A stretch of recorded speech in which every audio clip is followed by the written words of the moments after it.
Hey guys, thank you back for another exciting episode of Yoml. Today we want to conclude the part two of Marie Kondo organizations techniques. I think I bashed her a bit much tomorrow without knowing her. So I maybe I feel kind of like shame for that. So I apologize. But like I said, I didn't get this firsthand. So um I probably need to dig a little deeper before I make those judgments. But anyway, let's Yeah, see. Let's see if if I can have a change of heart today. fair enough. And actually, I mean, to be fair to you, I actually think that you had a really good insight about dramatic change versus lasting change, and I think that matters a lot. That's what we're talking about is living a lifetime of purpose and values versus, like yes, transformation is important, but that's just one part of it, right? It's really what you do I mean, afterwards. it's about it to me. It at the end of the day, is it real transformation, right? Whether it's dramatic or whether it's slow, the real is Right. always the reason why you want to change. And if you change it using the things that is aligned to who you are, I think that's real. Because like to change something, let's say I want to have something that I don't want, right? It's real change for it's dramatic change for me, but it's not something I want, then it's not real for me. Right. It's something that, hey, I can't wait to get rid of it, or I can't wait to, or what if it's not something that you I guess can do sustainably, then in my mind, I think it's not real. Yeah. I mean, I agree. I think you added some valuable stuff to the. I think you maybe. I think you were feeling a little, you know, remorse about attacking somebody's idea versus enhancing it. I do think you actually enhanced it as well. So I was just trying to give you a little bit of a, it's okay because I actually appreciated the conversation. I think I learned something from it. So that's the point of all this, right? But in terms of part two for the day, for or part two for Marie Kondo's book, because it did make me think. Obviously, I wouldn't write multiple part reflections if I didn't, if this wasn't something that piqued my interest. Hmm. So this one is about tidying your values, right? So obviously this journey is very much so aligned about values, purpose, and overcoming loss and a lot of those main kind of themes in general. So for me, when I was doing this, when I was it made me going through this book with her. She asked this question. This is like her famous question, I think, and Hmm. that she wrote another book about it called "Does this spark joy?" Okay. It was something that really stuck to me as I was doing my own, 20 minutes of Swedish death cleaning every day kind of thing. When I was like going through an item, and your rational brain a lot of times, when you let that take over, it screws things up, right? Like I was, I gave this example in this reflection about I have these two sleds down in my basement that my wife and I bought. Like it was maybe 15 years ago. I feel like it was like a really big snowstorm that happened one day, and we have this park down the street that has a pretty decent sized hill, and everybody was like running down our street. I mean, it was like a really heavy snow, and everybody was like running down our street, and my wife and I, we were like, oh crap, we don't have any sleds for some reason. We had just moved into this house, and I don't know, maybe we threw away our old sleds, and we're like, shit, we don't have any sleds. So we went to the store, and we didn't have any, and they didn't. All the sleds are sold out, and we're like, crap, we want a sled. So we ended up after that.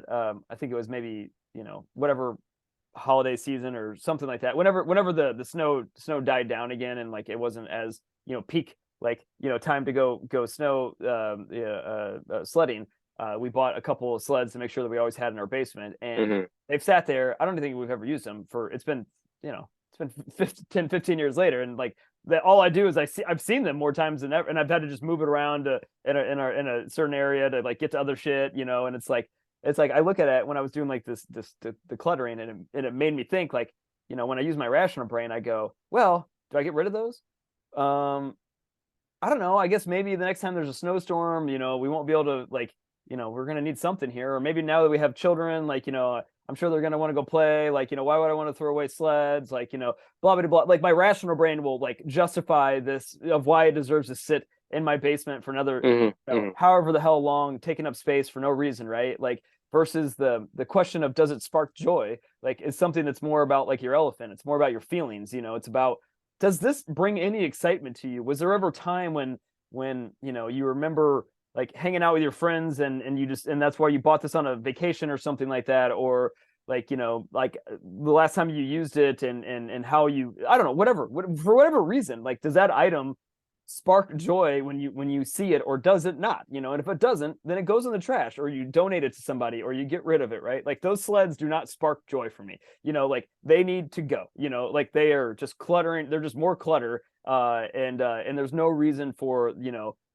for letting my rational brain decide to hang on to something that I can just go buy more sleds. Like it's, if I ever want a sled again, I can just go buy a sled. They're like $5. I mean, it's not like it's a big deal. Or we can use our trash can lid or something like that. Like I don't care. Like it's, or I can just shove my son down the hill, and let him roll down, like and I'm sure we'll have just as much fun as well. Or we just go follow all the other people that are running up and down the hill with their sleds on their single-use sleds and say, hey, can we borrow this for like an hour, and then give it back to them? Like, I mean, there's a million other things that I could have done with these sleds, right? Then does the spark joy question.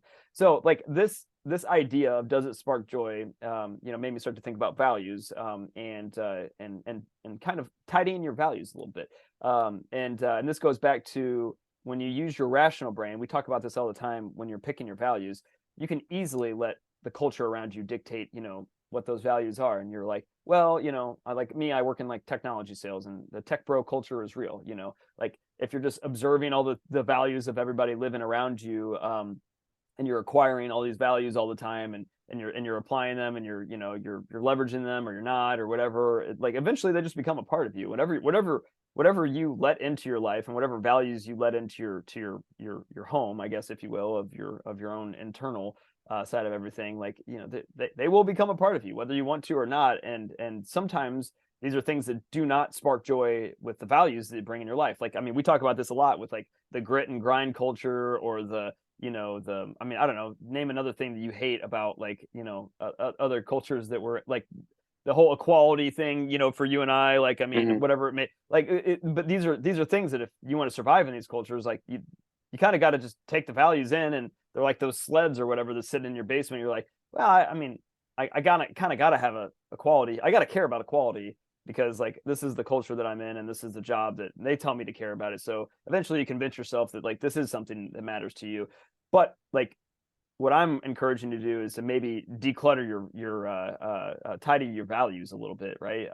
Where take a look at all the clutter of values that's built up in your mind that you acquired from all over the place, and take a look at them and say, like, does this spark joy? Does eating the frog spark joy for you? Does learning every day spark joy for you? Does challenging yourself every day spark joy for you? Does grit spark joy for you? Does whatever else, balance, does that spark joy for you? If they don't, then throw them the fuck away. Like get rid of them, get them out of your life, and go figure out what does spark joy, and figure out how you can declutter your values, I guess, a little bit, and start from the things that are really the most important things. So that was my reflection from Marie Kondo's book. Reflection 2 was tidying your values, right? So get rid of your rational mind, and the values you acquire with your rational mind, and ask the question, does your value spark joy, and start there, right? Yeah, love to get your thoughts.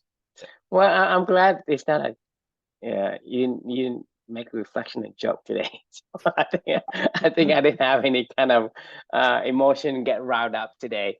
So I think for me, the word what he said, right? With the question, does it spark joy? I mean, I can see. I mean, I can get behind this. Um, when I was guiding Amber through her core values quest, one of the things that I told her was, you're gonna have to explore yourself. What core value means, what core values it's aligning with you or not. And the thing is, you don't know. You don't know until you try. And so my tip for her is just pick a value that you think, right? Or maybe other people would suggest, or maybe say, hey, this is a good core value. Try it, and then try it to do the core values, and build the activities based on those core values for, a week, 2 weeks, whatever, and see how you feel. If you feel positive for it, then you keep it. If it doesn't, you exit and you pick on another one. And to me, this aligns with the does it spark joy question, because you know the core values aligned to you will have a positive emotional feedback to the thing that you do. I mean, when you play tennis, you feel great. When you and I talk on this um, podcast, when we get together, I mean, we Yeah. all would talk about anything. It doesn't matter. We can talk about dirt and we have fun. And so it sparks joy because this Yeah. aligns with It's us. fun. But then Yeah. you go and you find somebody and we talk, all these other nonsense about, life and atomic bombs and whatever. They probably get bored to death. And that's what I'm saying is individually, if something aligns with you, it's going to respond in a positive emotional feedback. And that to Your me, elephant will respond, right? Your elephant like is yes, yes, just comes out, exactly. right? It Yeah, yeah. understands. It Right. understands that they only understands actions, and the action give them and say, hey, it's a positive reinforcement or it's negative reinforcement, Right. and having the ability to use this bok joy as the needle to indicate whether or not something is aligning or it doesn't align. And if it doesn't align, right, then you need to cross it out. Don't say, well, Right. I could use grit and grind once in a while. I could use, eating a frog once in a Right. while. I said, no, Don't let it stay around in your attic, like get rid of it, like just but yes, throw it out. Yeah. exactly. You have to declutter to leave room for what is most important, most Right. aligned with you. Because if you keep a lot of stuff, the the the the things that may matter at some point, or it's not bad, but it's not the best fit, they mask the value of the real core values that you truly aligns to, because Right. it diminishes its exposure. It's just like we're being completely distracted by the bunch of other things. We not focus on whatever is truly important, because let's say you have 100% of your focus on one thing, right? But you have some other thing where, regardless, if you put 80% on the focus, you still lost 20% to the other distractions. Right. And having that isn't going to give you the most optimal joy feedback loop that you could have. Right. But and to me, having this questions is really I think it's really like the key indicator for you to say, oh, are you on the right track, right? Right. When you're on the right track, you feel it's right. Just like we're talking about the footprints of the lioness, right? Are you on the right track? You don't know where it's going to take you, but you know from the positive feedback, hey, It's yeah, for it's sure. getting Yeah. closer. Like Right. you Right. you play Marco Polo or whatever. It's like, are you hot or cold? Right. Because you're hot when you move in that direction. You Right. see it, you Right. get, hey, it's a cold, and you say, well, that's the direction. Let me try something new. And Right. so having that is like your compass needle. And I think like I say, the questions, does it spark joy? I think is a great question. I love it. I mean, today, I think whatever whatever we did yesterday, it's completely So you again. like Marie Kondo now?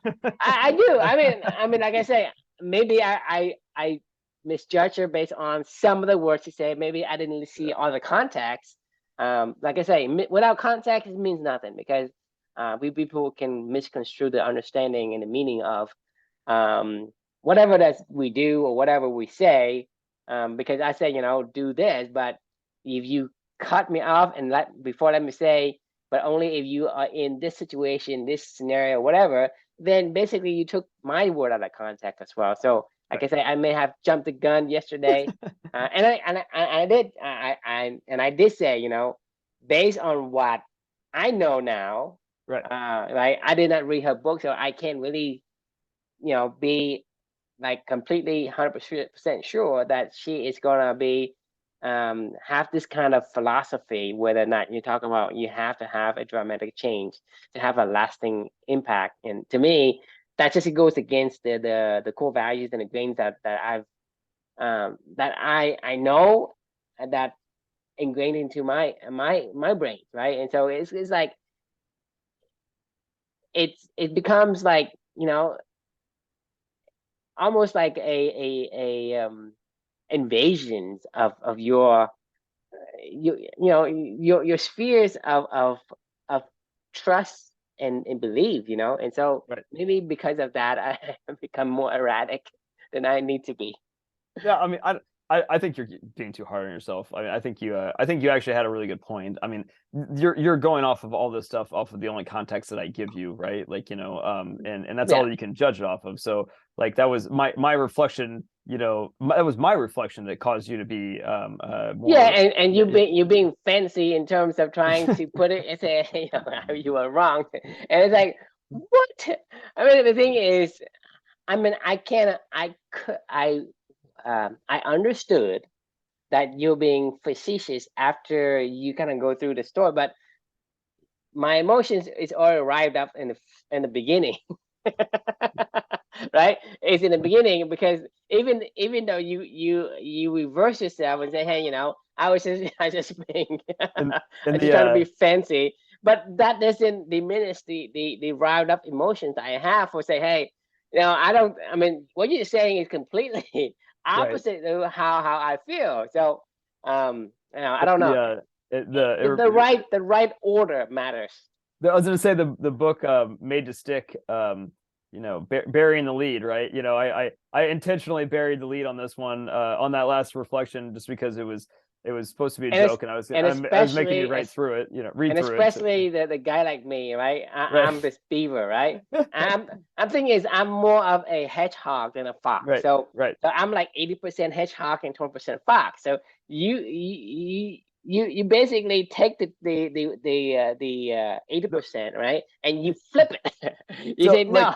like I've come to know that like you love the titles of these things, because like this is kind of this is the lead, tie to your values, right? Like, and you're like, oh, okay, I want to hear what he means by that, but like Yes. this is the lead, and this is like the concept that you're going to take away from this, and remember, like, oh yeah, tie to your values, you know what I mean? Like I've come to know that about you, I guess, at this point in time. And to be fair, I think that's how most humans would learn, right? Well, that's They're my gonna, personality. Well, that's my right. personality. I'm very methodical, right? Mhm.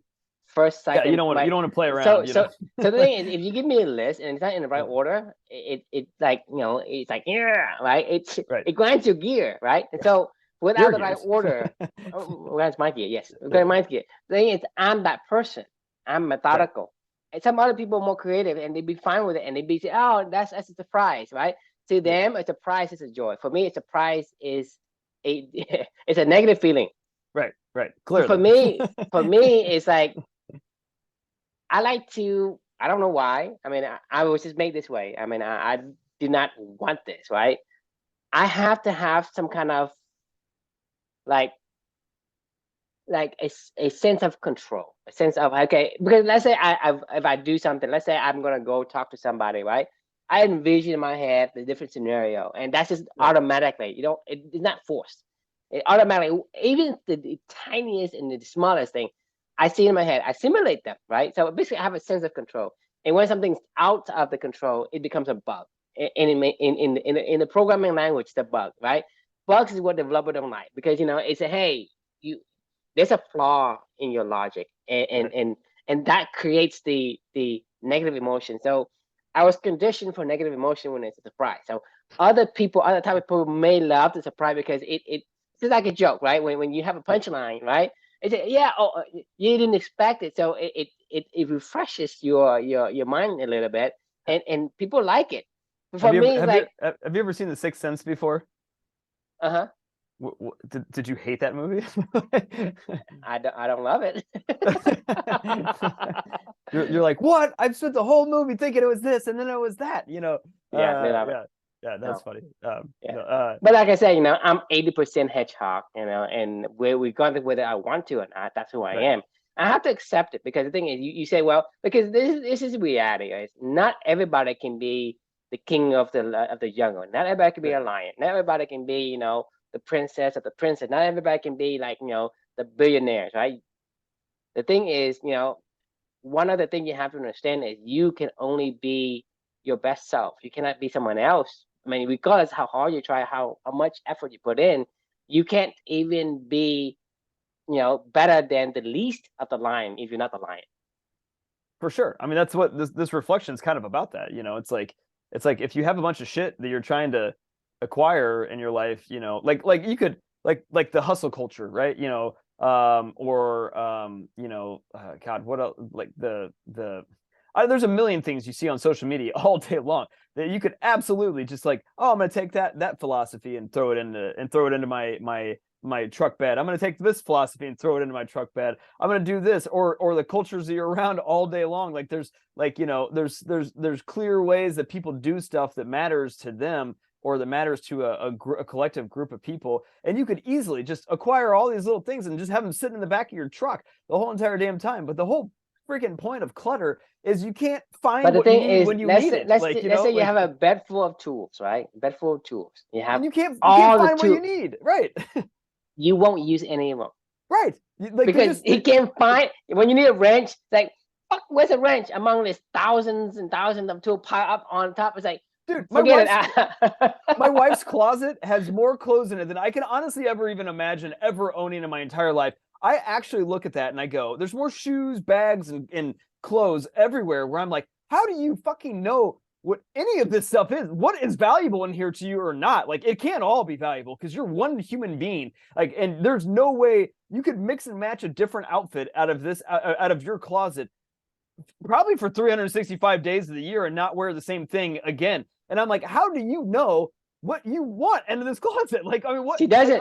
She doesn't. Like, she doesn't. This is shit that drives me nuts, because it's like that was what my attic looked like back there, where I was like, I don't even know what the fuck we're storing in here anymore. There's just shit. And then we just go in there and we throw more shit in there. And you're like, is there anything ever going to come out of this fucking attic? Is there anything do we ever go in there to get something out of there? No. We only go in there to throw more shit in there. And you're like, well, I don't even know what's in here anymore. Like, I mean, how am I supposed to use any of this shit, And like, that's like, values are very similar. Like, if you took a list of all the values and things that you're inundated with on a course of any given day of what somebody thinks is important or somebody doesn't think is important, like it's no different than an attic full of shit. You can just keep throwing more stuff in there, like you said, but you will never figure out what actually is valuable in there for you to go use when you want to go use it. Like, there's no, like, I only want to. It hinders you. It's a hindrance. Having too many things that not align with you is a hindrance.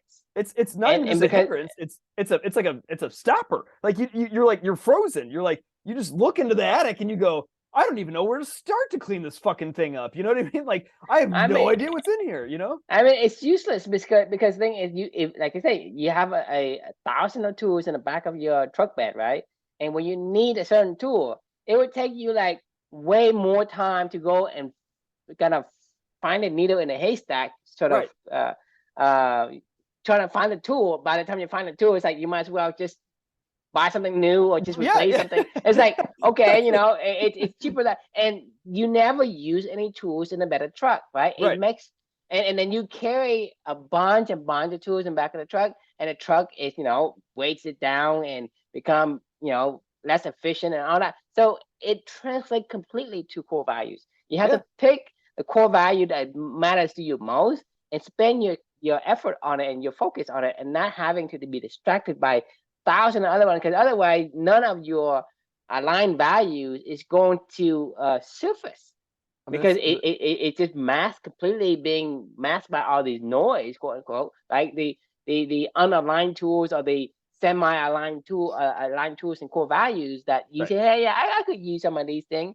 but then that's the thing is you're not using any of them. My wife does the same way. She have more clothes than like for her to wear like the same thing for like 2 years straight. I mean, thousands of outfits, right? I mean, a year is only 365 days. I know. I'm yeah, like, and like whenever we need to go somewhere, there's only whenever more we need to go there. somewhere, right? She doesn't know what to wear. I know, because like, I go to my closet. Boom, there's 3 shirts, like you're like, oh, well, I'll wear this shirt until it gets worn the fuck out, and then I'll be sad, and then I'll go try to find the exact same one, or if I have to, then I'll try on a few other ones until until I find that next one that I really like, and I'll just ride that one out. You know what I mean? Like that's I don't like, have decision fatigue when it comes to clothing. And the thing is not that we are completely immune to this. I'm aware of the clothing, but I'm not aware of the other stuff. Like maybe I hoard too much I don't know, electronics gadgets sure, and yeah, and like USBs or whatever. I have like or books. USBs through yeah, What about books. yeah? I mean, like Yeah, I honestly, like books. the whole like idea of a book collection is stupid. Like I mean, this is the anti-library, right? It's like Yes. who cares about the books you've already read? They just sit there and gather dust. Give them away to somebody and say, hey, I found value out of this. Like maybe keep your top 5 or something like that, or your top 10 or 15 or whatever it may be. You know, the ones that you like when you look at them. When I look at like the Black Swan sitting on my shelf, No, it the thing sparks is, joy. Like you know, but that's exactly, there's a right, smoke right, joy. Did you pick it up? There's a smoke joy, right? And yeah, yeah, I love that question. There's a right. spark joy, and if it does, then keep it. If it's like, I mean, the thing is, does it truly spark joy? I mean, the thing is, No, you can have other things that are not negative, but it's not 100% positive. Maybe like you got seventy what you percent, wanted. right? Move on. Yeah, It's not completely the right fit, right? Just like I right. told you about the like any machine, right? It takes quarter. You can put a nickel in it, right? It still will fit, but it's not the right. It's not made for it. Then you shouldn't be using the quarter or the nickels and the dimes, right? Use the right one. And Right. so you have to, and I know it's hard, right? But eventually, once you get to the point where you understand the value of having good values, good core values, then getting to the point where you've determined the right perfect core values, the right side, like the quarters analogy that I'm talking about, you'll be able to judge, right, at that point. But right now, Right. in the beginning, just do what I say, you know, just Explore. But pick find a bunch of exactly, shirts to wear until you find one that really fits you, and then then buy throw the more of rest it, away. Yeah, and then buy right? more of that. You know, and then throw the rest of them away or give them away. You know, like and say, hey, I've heard grit. Some people like grit. Here you go. You know, like I hear some people like hustle culture. Here you go. You know, like I don't want it anymore. Like I tried it on. This is not for me. Like it Not does for me. not spark any joy. Here I'm done with this you know metaphorical T-shirt or whatever. You know what I mean? Like it. Otherwise, like oh my god, like I mean no joke about what goes into that attic, what did go into that attic. Actually, ironically, it's starting to fill up a little bit again, you know, because this is like 8 months ago. Not nearly as bad. I'm keeping my eye on it. Like, you know, a few of Luca's toys and things like that are going up into there. Like, and I don't know if I could, like, you know, maybe I don't know. I'll have to you know do another month of you know decluttering. Maybe I'll do that once a year or something like that. But I mean, it's called spring cleaning for a reason. yeah, that's true.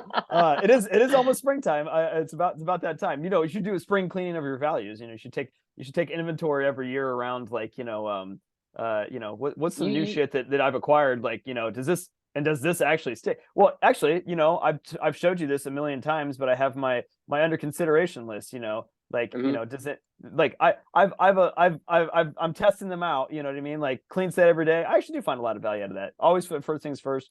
Yeah, but I don't know that belongs on the list yet. You know, I mean, for sure. Like I don't run for trains. You know, That whatever. one for me is definitely. Right, but yeah, To me that one I live it. I mean, right. I have no uh reservation in Right. terms of meeting somebody's agenda to say, hey, you know, I have to show up at a certain time. If I can, I will. If I won't, then say, hey, sorry, I can't make it. You can wait and you can cancel, you can postpone, whatever you want. Right. I have no remorse when it comes to that. So I am 100% immersed in the I don't run for train core values. And There you I'm go. loving it. I mean, to me, it aligns to me perfect like a quarter in the machine, or whatever that is Right. designed for the quarters.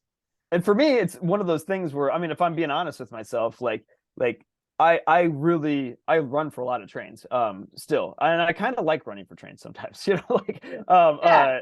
and I don't mean that You I do don't want you, I to. do Right. me. Right. And Right? I don't want to run for trains. Like, let's be honest. Like, but like I do sometimes.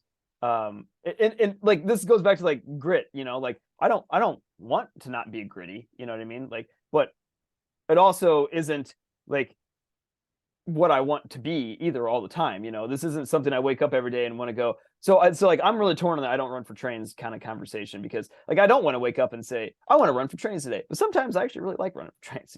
I'm like, oh man, I get to do Yeah, stuff. I don't have that conflict. For Right. me, it's like 100%. I don't run for train. Anything else can wait. Right. Well, so it's I'll right catch now the it's next just one.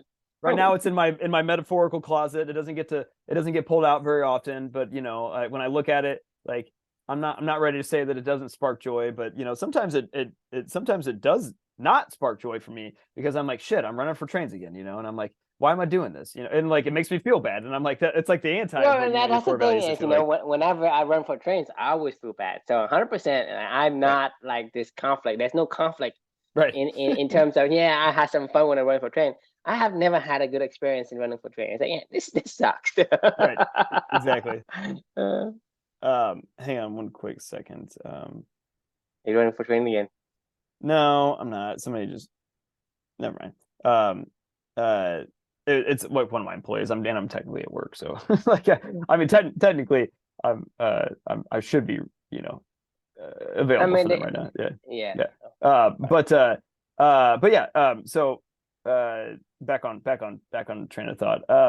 Yeah. I mean, I don't know. I feel like we've talked about this one a decent amount now. I feel like we're on the I same mean, page. I Any think final thoughts? this is an important concept to understand, and I think it's simple enough for people to understand without having to delve too much into it. I think having this question, you should always take these questions to heart Yeah. and ask as often as you need to understand while you're exploring your core values, what the needle is pointing to.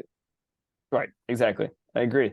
Well, I love it. I'm glad we've revived your faith in Marie Kondo. I mean, maybe like I say, I feel like I could. I took her stuff out of context, and maybe you set me up Yeah, that by was my saying, fault. Yeah. I mean, because I didn't read the book, and Yeah. Yeah. your interpretation is and like I say, I don't want to like do the thing that is against my core values, because that's one of my core values is like I need Right. to do the research myself. And like I said, even when I was riled out, I did say, look, I'm only responding to this in this manner because of the information I have at this moment. And whatever I say could completely change just because, I need to go and Process it. Yeah. understand Yeah. Yeah. and process it myself without Yeah. having to rely on a source. Right. And even though you are a trusted source, I don't I don't have any kind of never in my thought that I even doubt you. But at the same time, I have to live my core values. And the thing is, my core values is my core value because regardless of anyone tells me, I feel remorse because I have that gene. Right. Yeah. It's just automatically gonna come up and make me process it without having to. And then somebody say, hey, by the way, did you being this? Nobody had to remind me of it. Right. The core value, because of the core value itself, it reminds me itself. It say, hey, look, your core value is this, right? And I don't think you're behaving consistent with that core value. Right. So should you change? You're not. So here I am. I say, look, maybe I was out of context, and I think I am out of context. Yeah. Fair enough. Yeah. I mean, but either way, fun conversation. And a question we can leave with everyone is, are your values sparking joy in your life? So sit It down and think should. about it. Yeah, it should. And if they're not, like, then throw them out. So And now get the right one. keep trying some stuff on until you like it, and then go from there. So yeah, thanks for joining, everyone, and we will see you all tomorrow. Tomorrow. See you.